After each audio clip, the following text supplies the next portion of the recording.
अथ षष्ठोऽध्यायः।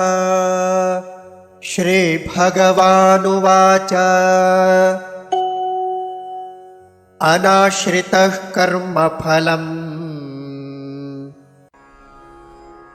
अथ षष्ठः अध्यायः। आत्म संयम योगः। श्री भगवान् उवाच अनाश्रितः कर्मफलं कार्यं कर्म करोति यः सः सन्न्यासी च योगी च न निरग्निः न च अक्रियः। ॐ श्रीकृष्ण परब्रह्मणे नमः। ॐ श्रीकृष्ण परब्रह्मणे नमः।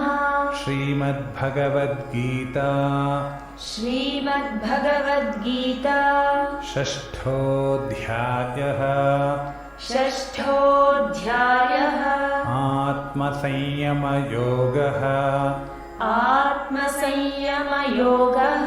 श्रीभगवानुवाच श्रीभगवानुवाच अनाश्रितः कर्मफलम् अनाश्रितः कर्मफलं कार्यं कर्म करोति यः कार्यं कर्म करोति यः स सन्न्यासी च योगी च स सन्न्यासी च योगी च न निरग्निर्न चाक्रियः न निरग्निर्न चाक्रियः।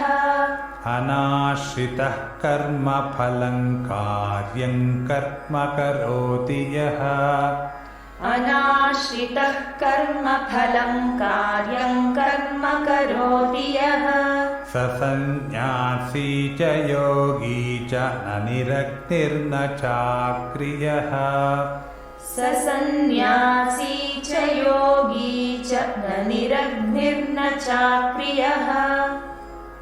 अनाश्रितः कर्मफलं कार्यं कर्म करोति यः स सन्न्यासी च योगी च न निरग्निर्न चाक्रियः।